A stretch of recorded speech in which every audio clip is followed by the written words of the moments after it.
Today I'm going to show you the stochastic momentum indicator and how it can help you get into trades and when to exit trades. These are two of the things that I find people have the most problems with, and today I'm going to help you with both of them with one indicator. Having said that, never use this by itself. Use it with other things, and I'll demonstrate some of that with you right now. All right, so first of all, let's open up the indicator so you can see the parameters that I use here. So it's called SMI, or Stochastic Momentum Indicator. Now, I use lengths that are different than are going to be the defaults in your indicator. So when you open it up, this is what I use, 15 for D and 6 for K. I like those. You can fool around and play with other inputs if you want to. Upper and lower horizontal lines, 40 and negative 40, that is traditional.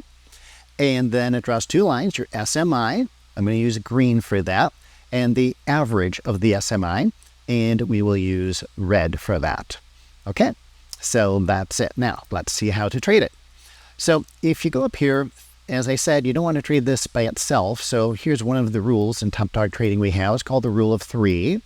We've approached this price level 3 times and failed to break through it. So the rule of three says that after the third attempt, if the market does not break through a price level, then it's unlikely to break through anytime soon. Therefore, we would be happy to take the trade in the opposite direction that we feel that is going to be final resistance, at least for the near future. But we need to have some sort of confirmation of that. And that's how I use SMI. I use it really as a confirming indicator. So since we've got this, now I've got something to confirm that, and that here is the green line goes below the red line. Again, the green line's the SMI, red line is its average. And this is going down now, going down. Momentum often leads price, by the way. That's one of the well-known characteristics of momentum. And so we get our confirmation of trend change here. And we could even take a first cycle high after the cross of the moving averages here.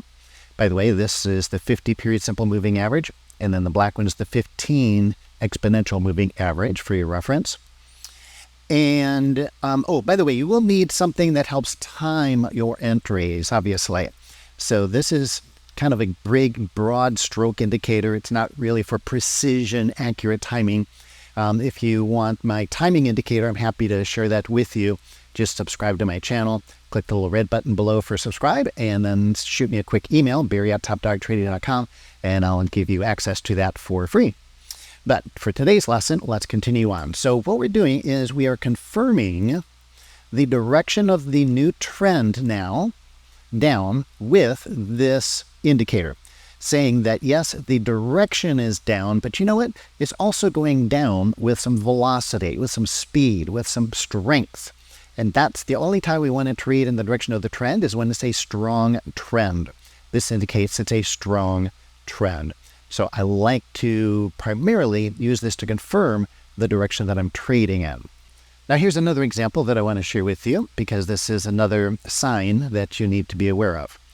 That's when the two lines just kind of hover over each other. Then that means there's no momentum, there's no strength.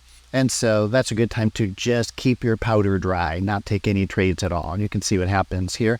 And you know, it's interesting because the market does pop up here, but it doesn't sustain to the upside, does it? Looks like maybe we're getting a trend started, but there's no strength behind it. And therefore, guess what? It doesn't continue, and it actually comes down. So this is a second signal to look for when the lines are on top of each other. Best to just stay out of the market. And one last piece of advice on how this thing works.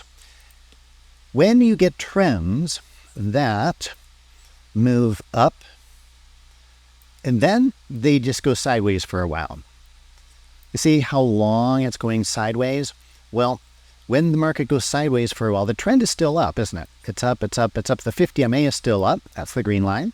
We do put in a 5-wave trend, the average trend.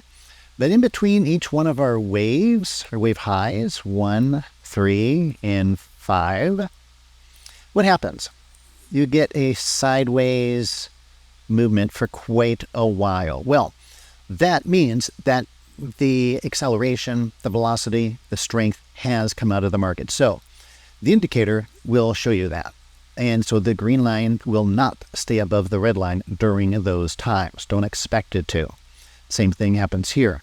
We just go sideways for a bit until we pop up there. So in these situations, what you do is you just have to wait for the green line to come back above the red line. Sometimes it come in a little early, like this one. Sometimes it comes in a little bit later, like this one. In addition, if you're watching this on YouTube, please click the thumbs up icon below and leave a comment. That really encourages me to do more free tutorials for you. I'm also giving away one of my favorite trade strategies called the rubber band trade. It has a very high win-loss ratio, and it's very simple. You can learn in about 26 short minutes.